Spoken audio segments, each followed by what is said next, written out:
지난주에 제가 한겨레 단독 보도를 소개해드리면서 이건희가 차명재산으로 관리하던 4조 4천억 원, 요걸 이제 현금으로 쏙 찾아갔다는 소식을 조금 상세히 한번 말씀을 드렸죠. 예. 지금 민주당 박용진 의원이 이 문제를 집요하게 물고 늘어지고 있는데요. 예. 그 덕에 지금 상당히 여러 가지들이 진척이 되고 있습니다. 그래서 저희 브리핑에서도 어제 2부에서 김영민 PD님의 관련 소식을 전해주셨어요.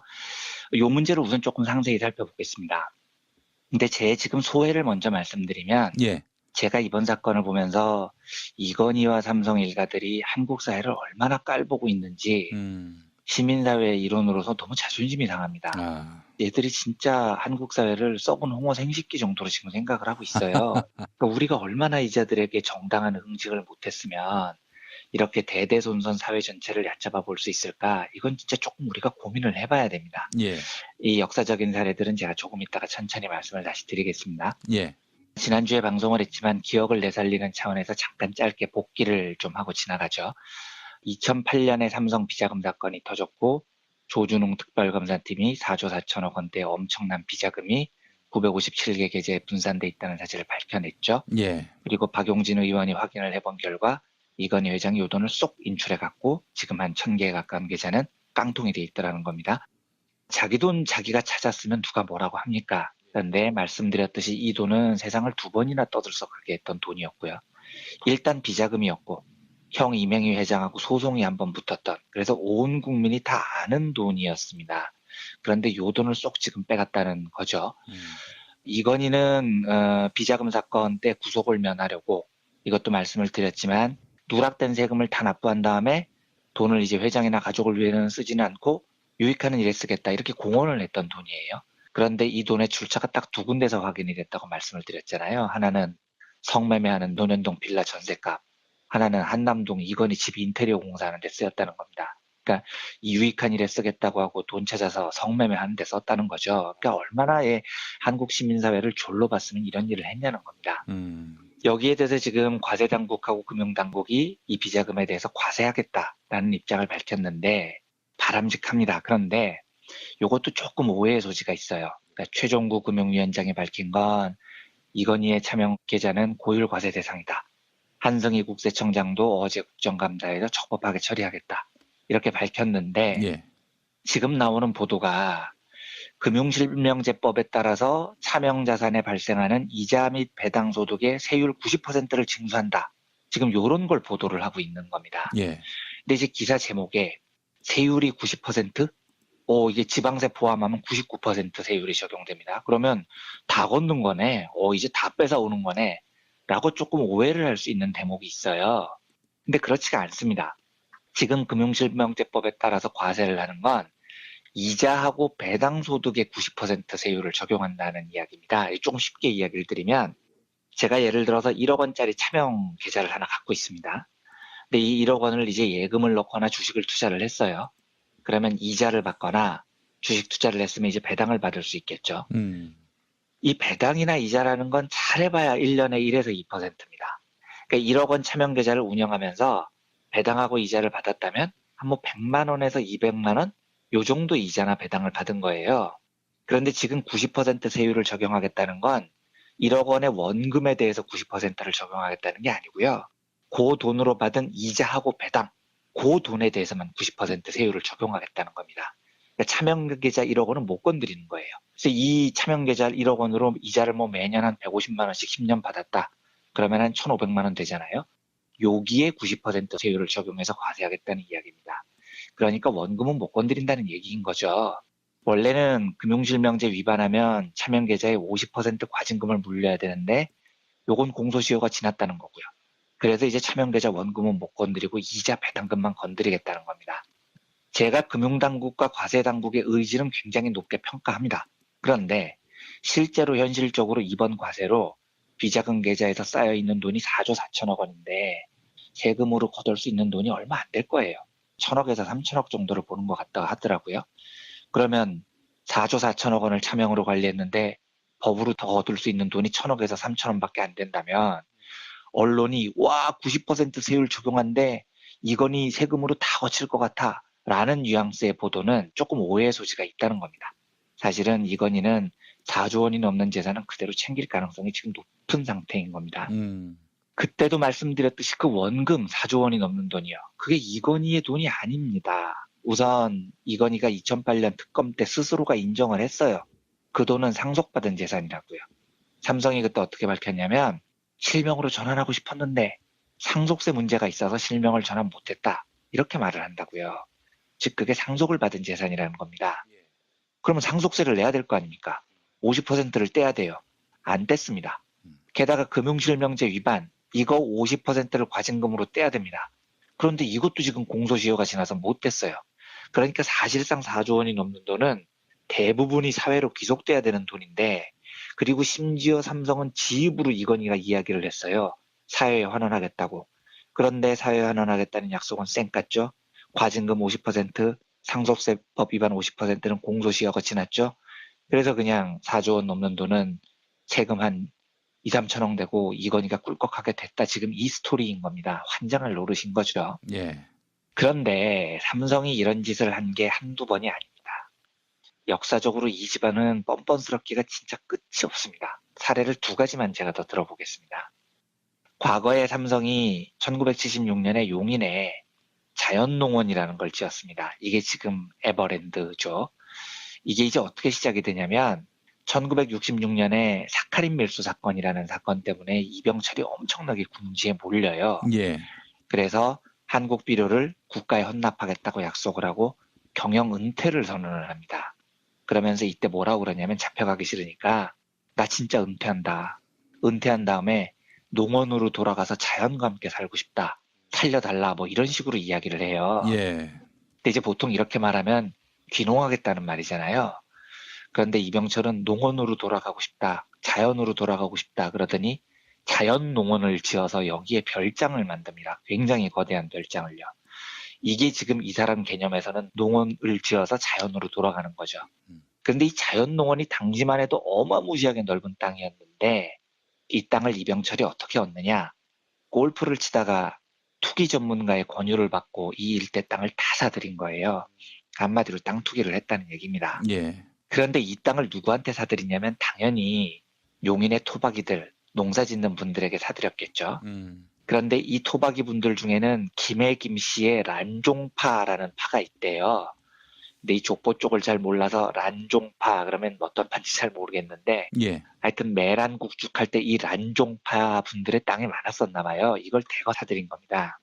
그런데 당시 기록을 보면 이병철이 땅 투기를 하기 위해서 얼마나 난리를 쳤냐면 용인 군수, 경찰서장, 면장, 농협조합장 이런 사람들이 총동원이 됩니다. 이병철 땅 투기하는데요.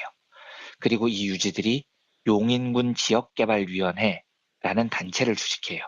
그래서 군수, 경찰서장, 면장 이런 사람들이 주민들 다 만나가면서 이병철한테 땅 파세요. 땅 팔면 잘 살게 돼요. 이렇게 부추긴 겁니다. 아.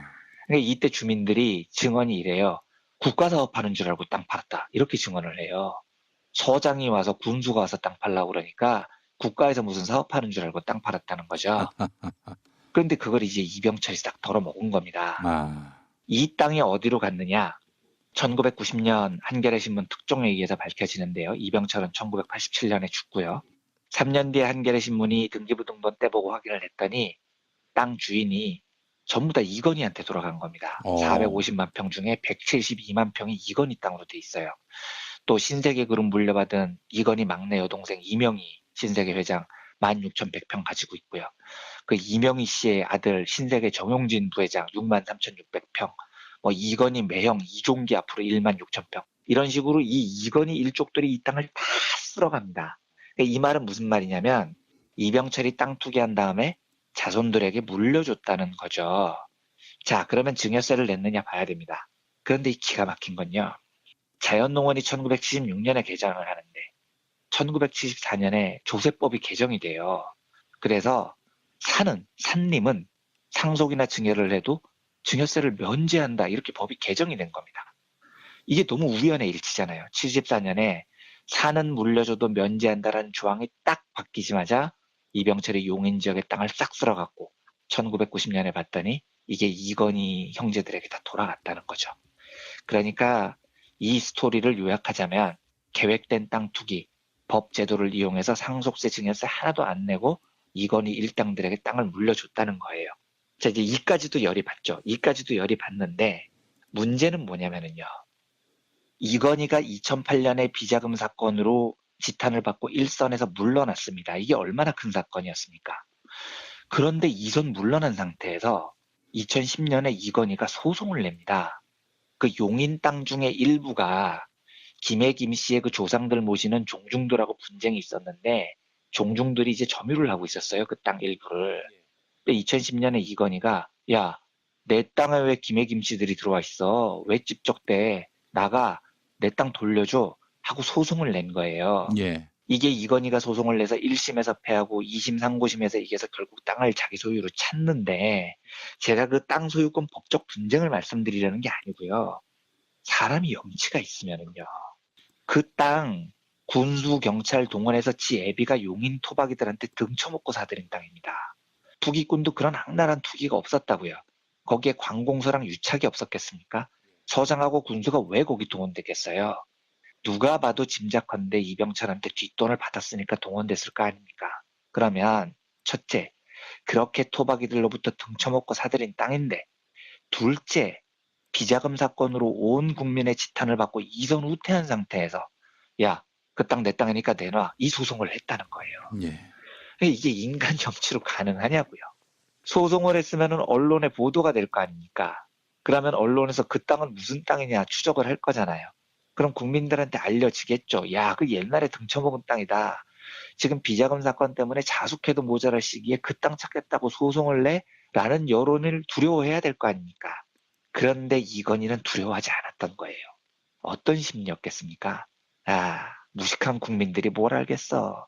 내 땅은 찾아와야 돼. 우리는 언론 통제할 자신 있어. 소송 내도 언론이 그걸 크게 쓰겠어? 이런 생각으로 그 뻔뻔스럽게 이선 후퇴한 상태에서 아버지가 등쳐먹은 땅에 대한 소송을 겁니다. 얼마나 국민을 무시하고 있냐는 거죠. 그런데 실제 웃긴 건 이 시기에 언론 보도를 살펴보면은요. 아무도 그 땅에 대해서 상세히 보도를 안 해요. 예. 그냥 소송이 걸렸다. 심지어 재판은 2월에 있었는데 6월쯤에야 보도가 됩니다. 뒤늦게 알려졌다. 아니 언론들은 왜 이래요? 그러니까요. 제가 그때 기자가 아니어서 당시 상황을 몰라서 뭐라고 말씀을 못 드리겠는데 2월 달에 재판 기록 나오면 1심에서 판결이 2월에 나면 그 법조에 다 풀됩니다. 그런데 6월까지 보도가 아무도 안 됐다니까요.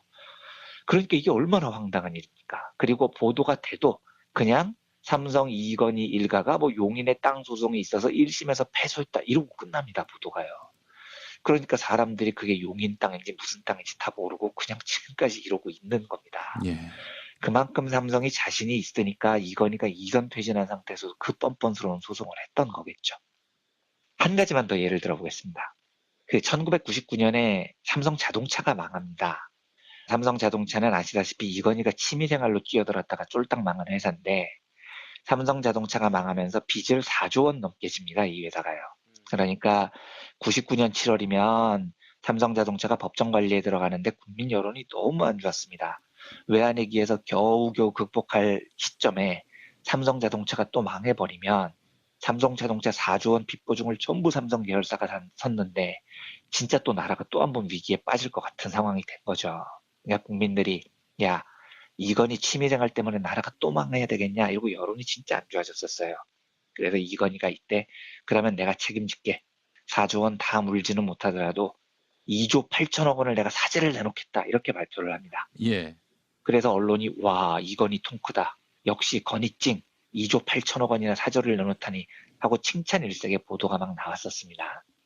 그래서 이제 물어본 거죠. 2조 8천억 원의 거금을 내놓으시겠다는데 어떻게 내놓으실 거예요? 그랬더니 이건희가 자 현금은 없고 주식으로 내놓을게요. 주식은 무슨 주식을 내놓겠습니까? 삼성생명 주식 400만 주를 내놓겠습니다. 이렇게 얘기를 했습니다. 근데 일단 그 400만 주도요. 사실 대부분 차명으로 관리된 주식이었습니다. 금융실명제법 위반, 편법 증여 다 그렇게 불법으로 마련된 400만 주였어요. 그걸 이제 기부하겠다고 내놓는 것도 전 되게 웃긴데 더 황당했었던 건 뭐냐면 이 400만 주를 2조 8천억 원짜리라고 내놨거든요. 그런데 바로 1년 전에 이재용이 그 400만 주에 근접한 340만 주를 사들입니다. 사실은 에버랜드가 사들인 건데 비슷한 양의 주식을 얼마에 사들였느냐? 꼴랑 300억 원에 사들여요. 이게 무슨 말이냐면 이재용은 300억 원에 먹은 걸 아버지 이건희는 사회에 환원할 때 2조 8천억 원이라고 이야기를 하는 겁니다. 그러니까 지 아들한테 팔 때는 300억 원에 싸게 넘기고 사회에 기부한다고 내놓을 때는 그거 300억 원 아니야? 2조 8천억짜리야. 이렇게 100배를 튀기는 걸 어떻게 해석을 해야 됩니까? 너무 뻔뻔한 거잖아요. 고작 1년 전에 아들한테 100분의 1 가격으로 넘긴 걸요. 그런데 제가 황당한 건 그걸 어떻게 사람들이 모르겠냐고요. 1년 전에 아들한테 300억에 넘긴 걸 1년 뒤에 2조 8천억짜리다 이러면 누가 봐도 아 이거 뭐야 그게 2조 8천억짜리라는 거야 300억짜리라는 거야 그럼 2조 8천억짜리를 왜 아들한테는 300억에 넘겼어? 라고 의문을 가질 거잖아요 사회가요. 그런데 이건희는 그냥 쌩 까고 이 일을 진행합니다. 이게 어떤 심리겠습니까? 무식한 국민들이 뭘 알겠어. 작년에 내가 300억이라고 하면 300억인 거고 올해 내가 2조 8천억이라고 하면 2조 8천억이지. 계산 내 마음이지. 니들이 앞만 지져봐야 언론이 니들 이야기 써줄 것 같아? 세상은 다 내 거야. 이런 사고방식이 아니면 이런 뻔뻔함이 나올 수가 없는 거거든요. 이번에 문제가 된 그 4조 4천억이요. 자기 입으로 사회에 기부하겠다고 했잖아요. 그리고 엄청난 범죄에 연루된 돈이잖아요. 그런데 그걸 태연히 빼갑니다. 얼마나 오만합니까? 내가 기부하겠다고 한 말? 아유 멍청한 국민들이 기억하겠어? 언론이 쓰겠어? 어차피 내 편인데? 이런 오만한 심보가 이건희한테 깔려있는 겁니다. 예.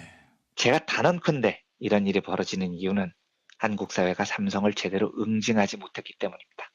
그러니까 국민과 시민사회를 이렇게 깔보죠. 이 가문은 이걸 무려 3대에 걸쳐서 깔봅니다. 이병철도 아까 봤듯이 그랬고요. 이재용은 다른가요? 아니 건설회사하고 놀이동산을 합병해놓고 이 황당한 일을 벌여놓고 그게 3세 승계하고 상관이 없는 일이라고 주장을 합니다. 그리고 태연이 나는 얼굴마담이다. 이런 주장을 법정에서 합니다. 국민을 얼마나 졸로 보면 이런 씨도 안 먹힐 거짓말을 태연이 하겠습니까? 그런데 그걸 또 언론이 받아쓰고요. 아무리 현행법을 다 적용해도 4조 4천억 원 중에 원금은 못 건드린다는 게 지금 추세인 것 같은데 이자와 배당만 겨우 과세할 수 있다고 합니다. 우리가 70년 동안 삼성과 이건희 일가를 봐줘도 너무 봐준 겁니다. 이자들의 이 오만함을 없애는 방법은 응징을 해야 됩니다. 그래서 세상 무서운 걸 좀 알게 해줘야 됩니다. 내가 뻥을 쳐도 무식한 국민들은 다 모르고 지나갈 거야 라는 이 오만함을 이번 이재용 2심 재판에서는 부디 한국 사회가 꼭 응징할 수 있었으면 좋겠습니다. 일단 기억이 좀 가물가물하실 수 있으니까 다시 한번 기억을 꺼내보면 이건희 회장의 이 비자금 계좌는 2008년 삼성 비자금 사태 때 발견됐던 계좌입니다. 1199개가 발견이 됐죠. 조준웅 특검이 맡아서 이건희에게 면죄부를 줬던 그 사건입니다. 1199개 계좌에서 모두 4조 5천억 원대의 엄청난 비자금이 저장이 돼 있었습니다. 그런데 당시 조준웅 특검이 이 돈을 어떻게 해석을 하냐면 이건희가 아버지 이병철로부터 물려받은 재산이다 이렇게 결론을 내려요. 이건 왜냐하면 삼성 측 주장이 그랬습니다. 그 비자금은 이건희가 조성한 비자금이 아니고 이병철의 비자금이었다는 거죠. 그리고 단지 물려받았을 뿐이다 뭐 이런 주장이었습니다. 그리고 그 주장을 특검이 그대로 받아들여줍니다. 반면에 당시에 사건을 폭로했던 김용철 변호사 주장은 그 4조 5천억 원은 횡령이었다는 겁니다. 회사 돈을 그냥 이건희 주머니에 넣었다는 거죠. 저는 이 양쪽 말 중에 어느 쪽 말이 더 신빙성이 있다고 생각하느냐. 당연히 김용철 변호사 말이 맞다고 보는 쪽입니다. 왜냐하면 일단 당시 정황이요.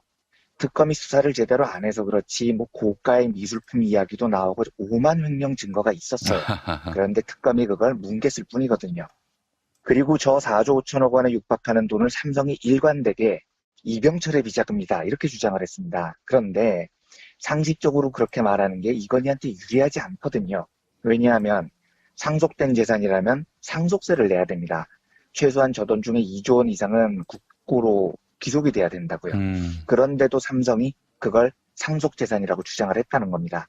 이제 왜 그랬을까 상상을 해봐야 됩니다. 저게 횡령한 돈이기 때문에 그랬다는 게 제 생각이에요. 그러니까 이건희 입장에서는 최악의 경우 상속세 2조 원을 물고 끝을 내야지 정말 저 돈의 출처가 제대로 밝혀져서 횡령인 게 드러나면 정말 뭐 무기징역감이 되는 거죠. 그러니까 이건희는 2조 원대의 상속세를 무는 한이 있어도 저걸 끝까지 상속이라고 주장을 한 겁니다. 그리고 이 주장을 조준웅 특검이 그대로 받아들여서 저 돈은 횡령이 아니고 상속받은 거다. 이렇게 면죄부를 줍니다. 예. 그런데 더 황당한 건 그래서 이제 저 돈 4조 5천억 원이 이병철의 비자금 계좌라고 삼성의 주장이 받아들여지니까 그 형이었던 이맹희 뭐 이런 사람들이 발끈한 겁니다. 야, 아버지 비자금을 왜 지가 혼자 홀라당 삼켜 나눠 갖자 이렇게 소송을 걸어요. 형제들 사이에서요. 예, 예. 이래서 이때 아마 기억들 많이 나실 텐데 이건희가 기자들 앞에서 형을 그 양반이라고 부르고 뭐 내 얼굴도 못 쳐다봤다 하고 막 막말을 늘어놓던 시기가 바로 요 소송 때입니다. 그런데 웃긴 건 이 소송에서 재판부가 어떻게 판결을 하냐면 4조 5천억 원은 모두 원래부터 이건희 재산이었다. 그러니까 이맹희는 몫이 없다. 이렇게 판결을 내려요. 제가 그 판결을 듣고 잠깐 타임 뭔 소리야. 2008년에 특검은 그걸 상속재산이라면서 면죄부를 줬는데 이제 와서 그게 상속재산이 아니고 이건희 재산이라는 건 뭐야. 그게 이건희 재산이면 어떻게 모았는지를 밝혀내. 횡령이라는 이야기잖아. 라고 외치고 싶었지만 비자금 재판은 이미 끝이 나버렸던 거죠.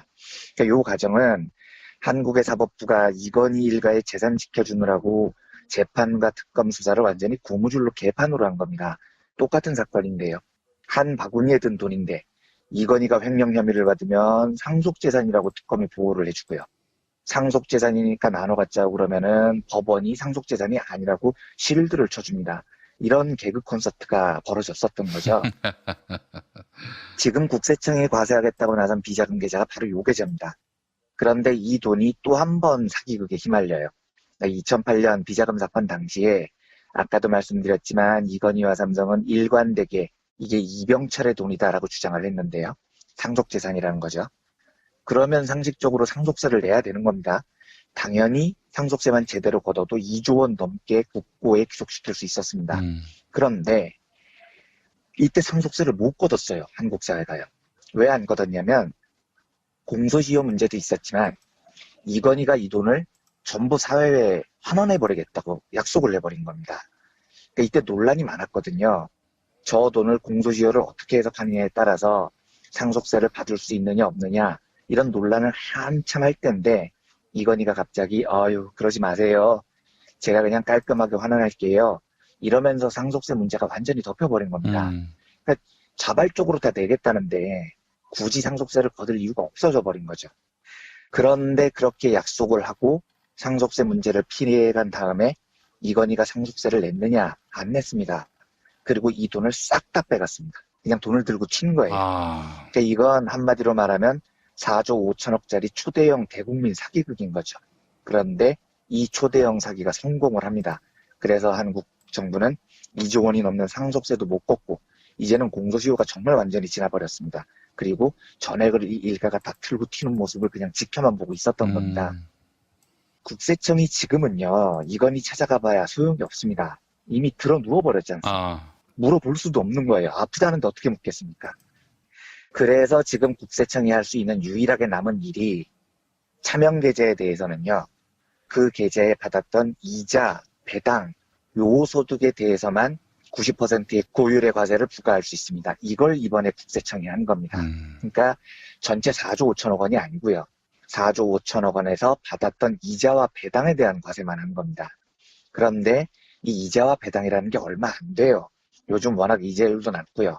배당도 안 주는 회사가 많아서 이자 배당 받은 거 다 조사해서 긁은 다음에 90%의 초고율 관세를 때렸더니 거둘 수 있는 돈이 1,000억 원 정도라는 겁니다. 그러니까 범죄 액수가 4조 5천억 원 이상이고요.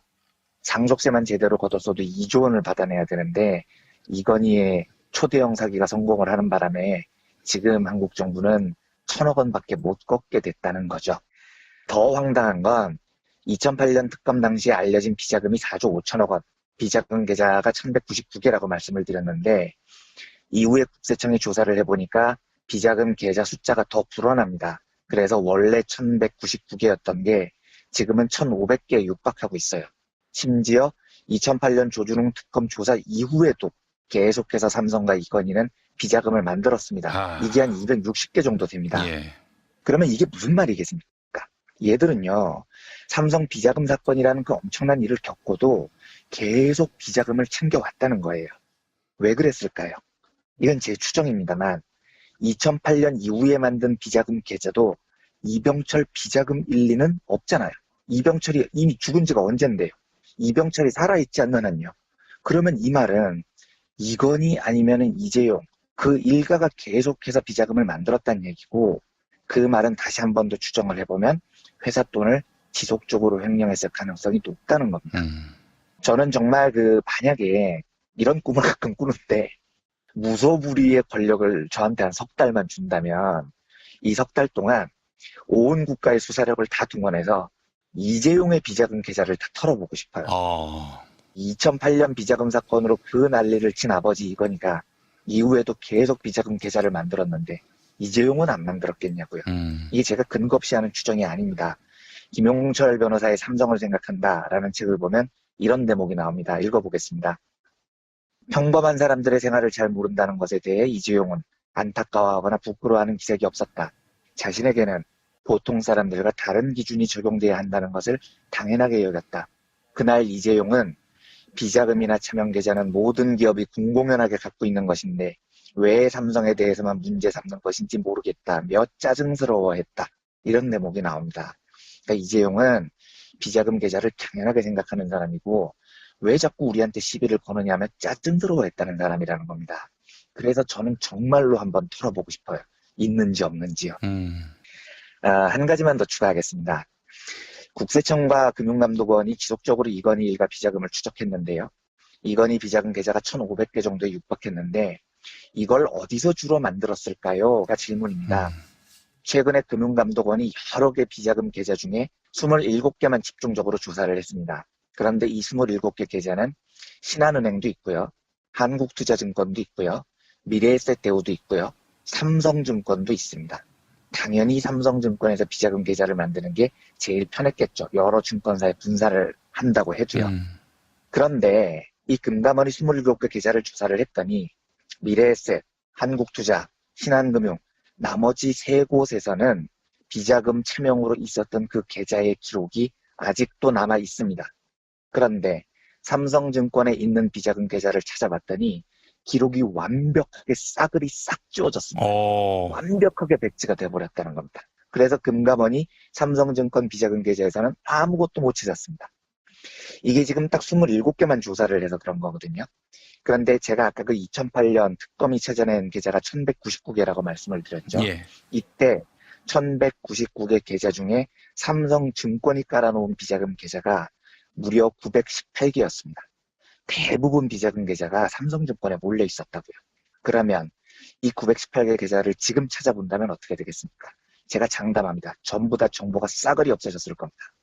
그러니까 제가 이 소식을 듣고 얼마나 뚜껑이 열렸는지 모릅니다. 삼성은 이번 금감원 조사 하나만으로도요. 증권, 생명, 화재 이런 금융계를 싹 다 내려놔야 됩니다.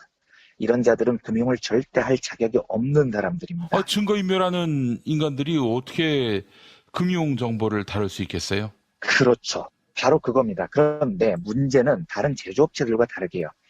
제조업은 범죄를 저지르거나 증거인멸을 하거나 그래서 망하잖아요. 그래도 이 회사는 공장이 있고요. 물건을 만들어 놓은 게 있고요.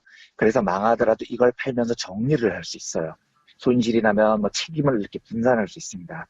그런데 금융회사는요. 고객 돈을 관리하는 곳입니다.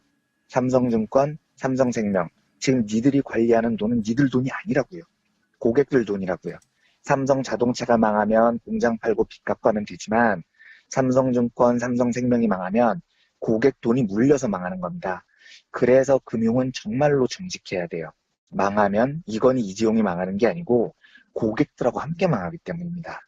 그런데 그런 중차대한 고객의 돈을 관리하는 놈들이 회장 비자금 관리나 하고 앉아있어요. 회장 사금고 역할을 따까리처럼 하고 있습니다. 그리고 증거인멸이나 하고 있습니다. 저딴 새끼들이 이건희나 이재용이 필요하다면 고객이 맡긴 돈 들고 이건희 이재용한테 안 갖다 바치겠냐고요.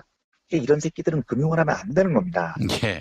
제가 과거에 그 금산분리라는 원칙이 있다고 말씀드렸죠. 그 원칙적으로는 한 그룹 안에 제조와 금융과 산업이 함께 계열사이면 안 되는 겁니다. 금융과 산업은 분리가 돼야 돼요. 왜냐하면 지금 같은 일을 막기 위해서인 겁니다. 제조와 금융이 한 그룹 안에 섞여 있으면 제조 계열사가 망할 때 오너가 야 금융 니네 돈 많잖아. 우리 제조 부실 계열사에 돈 좀 지원해. 이럴 가능성이 있거든요. 예. 근데 우리나라 기업들은 오너가 곧 법이니까요. 그리고 실제로 이런 일들이 굉장히 많았습니다. 그러니까 제조 계열사들끼리 그러는 건 물론 그것도 잘못이지만 그래도 그건 그럴 수 있다 쳐도요. 이런 일에 금융이 부도덕하게 말려들면 진짜 큰일 납니다. 고객 돈이 몰려 들어가기 때문입니다. 자, 오늘 어떤 얘기 해볼까요? 예, 오늘은 역사를 조금 거슬러 올라가서요. 2008년 4월에 삼성 비자금 사건을 수사했던 조준웅 특별검사팀에 대한 이런저런 이야기를 나눠볼까 합니다. 이 이야기를 꺼내는 이유는 뭐 다들 짐작하셨겠지만 예, 지금 삼성과 이명박의 유착에 관한 새로운 단서를 잡고 검찰이 수사를 하고 있죠. 다스의 소송 비용을 삼성이 대납했다 이런 의혹입니다. 네. 그리고 과연 그렇다면 삼성이 왜 다스의 소송 비용을 대납했느냐? 가장 상식적인 추정은 삼성 비자금 사건으로 이건희가 2009년 8월에 배임과 조세포 탈죄로 징역 3년, 집행유예 5년, 벌금 1,100억 원을 선고를 받습니다. 유죄 판결을 받았다는 거죠. 근데 들으셨다시피 이것도 집행유예였기 때문에 구속은 되지 않았습니다. 그리고 판결이 내려진 뒤 딱 4개월 만인 그해 12월에 이제 이명박이 오로지 이건희 단 한 명만을 사면하는 원포인트 1인 사면이라는 걸 실시했습니다. 명분은 IOC 위원이었던 이건희가 사면이 돼야 평창 동계올림픽 유치에 유리하다 뭐 이런 거였고요. 여러 방송을 통해서 들으셨겠지만 대한민국 건국 이래 단 한 명만을 대상으로 한 사면 조치가 내려진 건 이때가 처음이었습니다. 예. 그러면 삼성이 만약에 다스의 소송 비용을 대납했다면 이 사면을 대가로 이야기가 오갔을 가능성이 높다는 게 아주 상식적인 추정일 겁니다.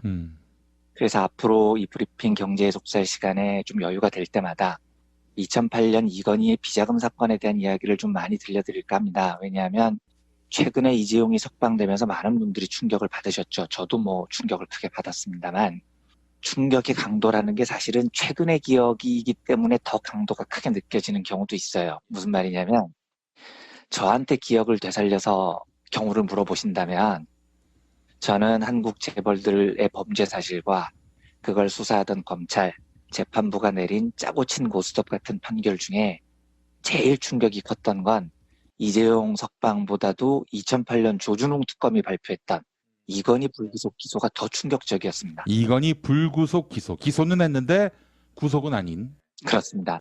그만큼 2008년 이건희 비자금 사건은 실로 충격적인 범죄 행각이 드러난 거였고요.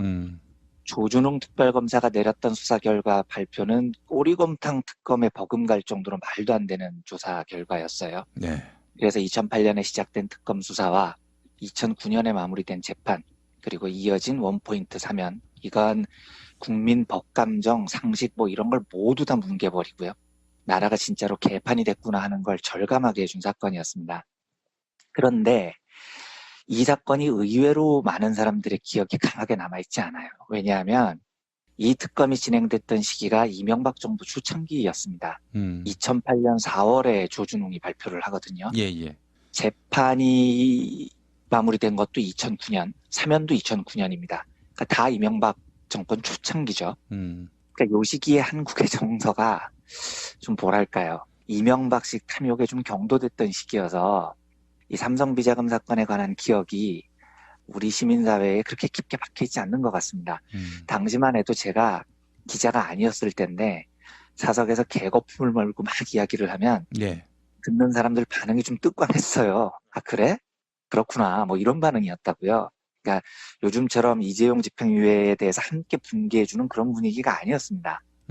그런데 참으로 다행스럽게도 우리가 촛불혁명을 거치면서 시민사회에서 그 재벌들에 대한 문제, 특히 삼성에 관한 여러 문제에 대해서 굉장히 뛰어난 의식을 지금 갖춰나가고 있죠. 이재용 집행유예에 대해서 실제로 여론조사를 해봐도 그게 극도로 나쁘게 나오는 걸 보고 저는 진짜 기쁘더라고요. 역사는 이제 이렇게 발전하는 거라고 믿습니다. 이런 성숙한 시민의식을 바탕으로 다시 검찰이 삼성의 다스 소송 비용 대납 사건을 본격적으로 수사를 하는데 이러면 2008년 삼성 비자금 사건도 다시 제대로 알려줄 기회가 올 거라고 믿습니다. 그래서 앞으로는 이 시간을 통해서 당시 사건의 이모저모를 좀 다양한 각도로 소개를 해드리려고 합니다. 오늘은 당시 수사를 맡았던 조준웅 특검에 대한 이야기를 드릴 텐데요. 예. 2008년 4월 18일에 조준웅이 이 수사 결과를 발표하면서 이건희를 구속하지 않습니다. 그리고 이제 이건희를 구속하지 않는 사유를 이렇게 소개를 하죠.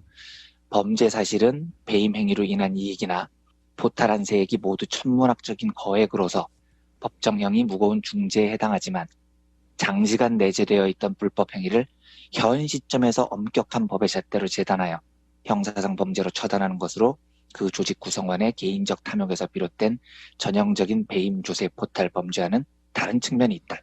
평등한 법 적용이 그 법의 적용을 받는 대상이 갖고 있는 개별적 특수성이나 시대적 상황 등 다른 요소는 전혀 외면한 채 기계적으로 똑같이 적용하는 것은 아니라고 본다. 이렇게 얘기를 했습니다. 예. 좀 어렵죠, 말이. 조금 쉽게 이야기를 해보겠습니다. 이런 이야기입니다.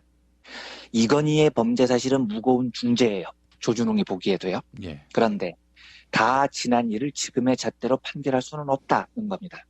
또 한 가지, 이건희 등이 저지른 배임과 탈세는 개인적인 탐욕에서 비롯된 게 아니다. 여기서부터 황당한 거죠. 좆가고 있네, 한마디로. 네. 그래서 일반인들과 똑같이 평등하게 법을 적용해서는 안 된다. 이게 결론입니다. 아. 예, 진짜 여기서 많이 까야 되는 겁니다. 이 정도 되면은요. 그러니까 이게 죄는 미워하되 사람은 미워하지 말라. 뭐 이것도 아니고 죄는 미워하되 죄인이 이건이라면 미워하지 말라. 뭐 이런 뜻인 겁니다. 지금요. 이게 다시 말씀드리지만 일반 검사가 수사를 한 게 아니에요. 특별검사가 한 겁니다. 특별검사는 일반 검사로는 도저히 공정한 수사가 이루어지지 않을 것 같으니까 그때 선임하는 사람이라고요. 그런데 특별검사가 한 수사 결과가 이 모양이었어요. 그래서 그 결과 이건희 불구속 기소, 이학수, 김인주, 유석열, 최강해 비리 핵심 인물 10명 전부 다 불구속 기소였습니다. 그런데 제가 당시 이 발표를 거의 장이 뒤집어지는 기분으로 라이브로 들었는데 제가 처음 들었던 생각이 뭐였냐면요. 왜 특검을 쳤다의 인물로 뽑았을까 하는 거였습니다. 왜냐하면 특검 후보가 3명이 올라간 걸로 제가 기억을 했어요. 그 당시에. 그런데 이 3명의 후보 중에 조준웅을 특별검사로 정한 사람이 노무현 대통령이었습니다. 이 결정이 대선 직후였던 2007년 12월 20일, 그러니까 이명박이 당선이 됐지만 어쨌든 3명의 후보 중에 조준웅을 선택한 건 노무현 대통령이었다고요. 예. 저는 법조에 대한 지식이 거의 없는 상태에서 이 조준웅이 얼척없는 수사 결과를 발표를 하는 걸 보고 후배 법조기자한테 전화를 해서 물어봤습니다. 도대체 저 따위 인물이 특검에 임명된 이유가 뭐냐? 이유를 설명을 해봐라. 이렇게 물어본 적이 있어요. 실제로 1970년대 검사로 활동하던 당시 조준웅으로부터 수사를 받은 장상환 경상대 교수 말에 의하면은 박정희 정권 유지에 맹렬한 사람이었다. 심지어 피의자를 협박한 적도 있었다. 이렇게 밝혔어요. 예, 저는 그 사실을 몰랐지만 충분히 그럴 만한 사람이었을 것 같아요. 지금 보기에도요. 예. 그런데 문제는 뭐냐면 그때 법조 후배가 저한테 어떻게 이야기를 하냐면 형, 특검 후보가 셋이었는데 조준웅이 그중 제일 나았어 이러더라고요. 그래서 아니, 야, 저게 지금 삼성 딱가리지 특검이냐 발표하는 거 못 봤냐? 후보 셋이 누가 올라갔기에 저 따위 인물이 제일 나았다는 거냐고 제가 전화로 길길이 뛰었어요. 그런데 그때 법조 후배가 그 후배 참 괜찮은 후배거든요. 형, 나도 짜증나는데 그중 조준웅이 제일 나았던 건 사실이야 이러더라고요. 예. 제가 이제 검찰 쪽을 잘 모르니까 그리고선 이제 제가 특검이 어떻게 선정됐는지 과정만 살펴보고 말았습니다. 그런데 그때 살펴본 과정이 어땠냐면 세월이 한참 지난 뒤에는 이제 그 후배 말이 이해가 됐는데요. 그 당시 선정된 과정은 이래요. 선택은 노무현 대통령이 했는데 특검 후보 추천권이 변협, 대한변호사협회에 있었던 겁니다. 우선 여기서부터 문제였죠. 예. 변협이라는 곳은 굉장히 보수적인 곳입니다. 이 삼성 비자금 사건은 김용철 변호사의 양심 고백으로부터 출발을 한 건데 변협이 이때 김용철 변호사를 보고 의뢰인 비밀을 누설했다면서 징계를 거론하기도 했어요. 그러니까 굉장히 시작부터 삼성 쪽에 편향이 돼 있었습니다. 그래서 당시 여당이었던 대통합민주신당은 이 변협에 추천권을 줘서는 안 된다. 대법원장에게 특검 추천권을 줘야 된다. 이렇게 주장을 했고요. 예. 민변은 아예 국회의장 산하 후보추천위원회에 특검 추천권을 줘야 된다라고 주장을 했습니다. 반면 한나라당이 이 추천 권한을 대한변협에 줘야 된다고 주장을 했죠. 이 특검에 관한 법률안이 11월에 통과가 되는데 결국 이제 국회에서 압도적 다수를 이뤘던 한나라당의 주장이 받아들여집니다. 왜냐하면 이 특검 자체가 통과가 안 될 뻔했었거든요. 그래서 결국은 특검 추천권이 대한변협으로 넘어갑니다. 그리고 그 당시엔 제가 몰랐는데 이제 세월이 조금 흐르다 보니까 이해가 되는 거예요. 대한변협이 삼성 특검 후보로 3명을 올려요. 그런데 왜 그 중에 그나마 노무현 대통령이 조준웅을 선택할 수밖에 없었는지 나중에 이해가 되더라고요. 대한변협에서 후보로 올린 3명이 누구였냐면 조준웅 빼고요. 나머지 1명이 정홍원 법무연수원장이었어요. 그 양반. 네. 그 벌써 웃기죠. 네. 벌써 웃긴 겁니다. 예. 이 정홍원이 누구냐 다 아시겠지만 이후에 한나라당, 새누리당 공직자 후보 추천위원장을 맡았고요. 박근혜 정부 초대 국무총리를 맡았습니다. 그런데 국무총리를 2년 동안 했죠. 이 2년 일한 것도 거의 개그인 게 취임 1년 만에 세월호 참사가 터져서 당연히 책임을 지고 사임을 표명했는데 후임이었던 안대희, 문창극 후보자가 연달아 낙마를 해요. 예. 그래서 이 정홍원 총리가 1년 더 합니다.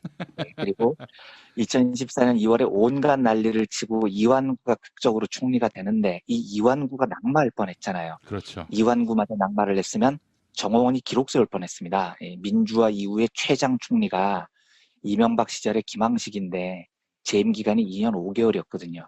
근데 정홍원이 후임자들이 줄줄이 낙마해서 결국은 5개월만 더 채웠으면 이 기록을 깰 뻔했어요. 세월호 참사 총리가요. 하여간 이런 인물이 조준웅하고 같이 삼성 특검 후보로 올라간 겁니다. 또 한 명 후보가 누구냐? 저는 당시에 이 사람이 누군지 전혀 몰랐는데 이제는 제가 잘 알죠. 특검 후보 중 나머지 1명이 고영주였습니다. 전남부지검장이요. 벌써 이제 많이 웃깁니다. 이 정도 되면은요. 예.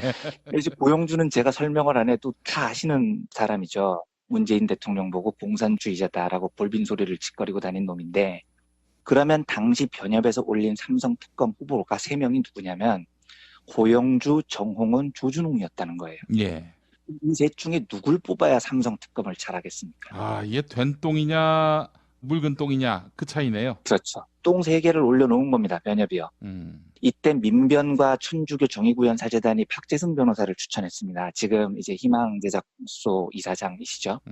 이분은 근데 추천 명단에 아예 올라가지도 못했습니다. 예. 네, 그러니까 제가 나중에 정원이 총리가 되고 고영주가 그 지랄을 하는 걸 보고 아, 왜 그때 법조 후배가 형 조준웅이 그나마 나아요 이렇게 이야기를 했는지 이해가 나중에 되더라고요. 예. 2007년 12월에 노무현 대통령이 조준웅을 특별검사로 임명했을 때 한겨레 20일 보도를 보면 이런 대목이 나옵니다. 그대로 읽어보겠습니다. 청와대 관계자는 삼성 특검에선 검찰도 주요 수사 대상인데 3사람 모두 검찰 출신으로 채워서 최소한의 구색도 맞추지 않았다. 대통령의 임명권을 침해한 것이다 라고 말했다. 법조계 안팎에선 변협이 법규상의 추천권을 남용해 대통령을 조롱했다는 말까지 나왔다. 청와대 관계자는 뻔히 짐작가는 바가 있다고도 했다. 검찰과 한 덩어리의 이해관계에 얽혀있는 변협이 검찰 논리에 충실한 인사를 특검으로 내세워 검찰이 크게 당하지 않도록 배려한 의도가 엿보였다는 것이다. 이렇게 기사에 나와 있습니다. 그러니까 애초에 변협이 이 3명의 후보를 올린 건 이미 정권이 교체된 상태에서 노무현 대통령을 조롱하다시피 특검 후보를 3명을 선정해서 올렸다는 겁니다. 예. 그런데 이미 대통령이었지만 차기 대통령이 선임된 상태였고 안타깝게도 우리가 기억을 하듯이 임기 말기에 노무현 대통령은 인기가 바닥이었습니다. 이 모욕적인 상황을 극복할 힘이 2007년 12월 말 청와대에는 없었던 거죠. 그 한겨레 20일 기사에 이런 대목도 있습니다. 청와대 쪽에서 썩 내켜하지 않았던 세 후보 가운데 애초 유력하게 거론된 인물은 정홍원 전 원장이었던 것으로 알려졌다. 이렇게 나옵니다. 노무현 대통령 입장에서는 고영주, 조준웅은 전부 공안검사 출신입니다. 그러니까 그 모욕적으로 올린 후보 3명 중에서도 그나마 정홍원이 제일 나았다고 판단을 처음에 했다는 겁니다. 그런데 그것도 안 된 게 정홍원이 변호사 시절에 삼성 사건을 굉장히 많이 수임을 했어요. 그러니까 이해관계자니까 안 되는 거죠, 이 사람은요. 그래서 결국은 조준웅이 특검이 됩니다. 조준웅이 특검이 된 이유는 유일하게 그 3명의 똥 중에 삼성과 별 관련이 없다는 이유였다는 거예요. 삼성 관련 수임을 한 적이 없었다는 거죠. 그러면 결론적으로 애초부터 변협이 올린 3명의 후보는 이 후보가 올라가는 순간부터 이 특검은 제대로 될 수 없는 운명이었습니다. 예. 청취자 여러분들이라면 셋 중에 누굴 뽑으시겠습니까? 객관식 문제가 주어졌는데 앞으로 대한민국을 이끌어갈 지도자로 셋 중 하나를 고르시오. 1. 조원진, 2. 홍준표, 3. 김진태 뭐 이런 보기가 지금 주어진 거예요. 네. 이 황당한 스토리에 한 가지 우리가 더 기억을 해야 될 이야기가 있습니다. 조준웅 특검이 2008년 4월에 이건희에게 면죄부를 주고요. 다시 변호사로 업무 복귀를 합니다. 말씀드렸듯이 이듬해 2009년 이건희는 사면을 받죠.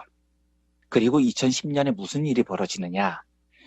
제가 아까 조준웅이 특검이 된 유일한 이유가 삼성 관련한 수임을 하지 않았다는 이유라고 말씀을 드렸죠. 그게 2010년에 조준웅이 3명의 후보자들 중에 유일하게 삼성 특검을 맡을 수 있는 자격이 됐었던 겁니다. 그런데 2010년에요. 조준웅의 아들이 삼성전자 과장으로 입사를 합니다. 아이고 참. 근데 제가 이걸 보고 이 새끼들이 이걸 이렇게 대놓고 할 수가 있나. 유착질을 하고 보은질을 하는데 이걸 이렇게 대놓고 하는데 한국 사회가 당시에는 이걸 제어할 힘이 없었던 거예요. 근데 지금 들으시면 어떻습니까? 황당하잖아요. 이게 상식적으로 이해가 됩니까? 조준웅이 2008년에 이건희에게 면죄부를 주고 이건희가 사면을 받은 게 2009년 12월입니다. 그런데 딱 한 달 뒤 2010년 1월에 조준웅 아들이 삼성전자의 과장으로 들어간다고요. 지금이면 말도 안 되는 건데 그때는 이 사건이 그냥 이렇게 묻혀버렸습니다. 우리 사회의 힘이 그 정도밖에 안 됐던 거죠. 당시에 조준웅 아들이 어떤 상태였냐면 조준웅 아들이 서울법대를 나왔습니다. 1998년 졸업을 했는데 이 친구가 사법고시에 계속해서 떨어진 겁니다. 10몇 년 동안 사실을 쳤는데 안 됐어요. 그런데 보통 사법고시를 10여 년 정도 쳐서 안 되면 진짜 사람이 되게 폐인 가까이 됩니다. 사회에서 받아주는 데도 없어요. 그런데 삼성의 과장으로 입사할 때 이 조준웅 아들 나이가 36이었다고요. 우리나라에서 사시 10년 넘게 도전했다가 36까지 사실을 안 냈는데 그리고 무직으로 남아있는 사람이 취직이 될 것 같습니까? 그것도 우리나라 최고의 직장이라는 삼성전자예요. 그것도 신입사원도 아니고 과장으로요. 말도 안 되는 소리라고요. 그런데 조준웅 아들은 36살에 삼성전자의 과장으로 취직을 합니다. 삼성전자에는 외부 특채로 아무 경력이 없는 신입사원을 과장으로 달아주는 일이 없습니다. 삼성이 반론을 행하고 싶으면 가져와 보세요. 그런 경우가 있냐고요. 그런데 삼성이 조준웅 아들을 채용했던 절차도 얼마나 코미디였냐면 중국 삼성전자에서 이 아들을 입사시키는데요. 예. 중국 삼성전자가 2009년 12월 1일부터 15일까지 보름 동안 경력사원 채용 입사 지원서를 받습니다. 그런데 이때 조준웅 아들은 입사 지원서를 안 내요. 그리고 삼성은 지원한 사람이 5명이 있는데 이 5명을 전부 떨어뜨립니다. 그리고 지원서 접수 기간이 이미 15일에 종료가 됐는데 그로부터 20일 뒤인 2010년 1월 6일에 조준웅에게 지원서를 제출하도록 합니다. 대놓고 뽑아줬네요. 그렇죠. 그리고 9일 뒤인 1월 15일에 채용이 확정됩니다. 그러니까 앞에 지원한, 접수 기한 내에 지원한 5명은 다 탈락시키고요. 지원서도 안 낸 조준웅 아들을 붙여주려고 앞에 지원자는 그냥 떨어뜨려 버린 겁니다. 이 문제에 대해서 한겨레가 보도를 했는데 조준웅한테 전화를 걸어서 물어봤더니 조준웅의 반론이 뭐였냐면 그걸 왜 나한테 묻냐 이랬다는 겁니다. 기자한테요. 아니 그럼 그걸 누구한테 묻습니까? 당신이 특검 맡아서 이건희 불구속 기소했고 그걸 기반으로 이건희가 깜빵 가는 걸 면했고 그래서 이건희가 사면 받았고 그로부터 한 달 뒤에 네 아들이 10년 동안 사법고시 패스 못하고 있다가 삼성전자 과장으로 특재가 됐는데 그럼 그걸 너한테 물어야지 누구한테 물어보냐는 겁니다. 이건 조준웅이 대답을 해야 되는 겁니다. 근데 이 사람은 너무나 태어나게 왜 나한테 묻느냐 이러고 있는 겁니다. 삼성의 반론은 더 가관입니다. 조준웅 아들 채용은 특검과 무관하다. 조 씨의 아들은 특검이 수년이 지난 후로 특검과는 아무런 상관없이 현지에서 채용한 거다. 그리고 채용된 이후로도 또 몇 년이 지났는데 이 시점에서 왜 이런 뉴스가 나왔는지 의문이다. 이렇게 반론을 했다는 겁니다. 그게 아무 상관이 없다는 거예요. 제가 그 반론했다는 사람한테 묻고 싶습니다. 너 같으면 믿겠습니까? 그거를요. 그게 믿어져요? 이게 아무 상관이 없었다는 게요. 그러니까 이게 그 당시에 한국의 재벌들이 삼성이 법조인과 권력자들을 관리했던 방법입니다. 이걸 이렇게 대놓고 했어요. 그런데 우리는 이 말도 안 되는 짓을 제어를 하지 못했습니다. 돌이켜보면 정말 슬픈 일이죠. 조준웅 특검에 대한 이런저런 이야기를 오늘 드렸는데요. 오늘은 뭐 이 정도로 정리를 하겠습니다. 그리고 앞으로 시간이 허락되는 대로 삼성 비자금 사건에 대한 다양한 이야기를 전해드리려고 합니다. 이 엄청난 흑역사를 우리 시민사회가 꼭 다시 저는 기억했으면 좋겠습니다.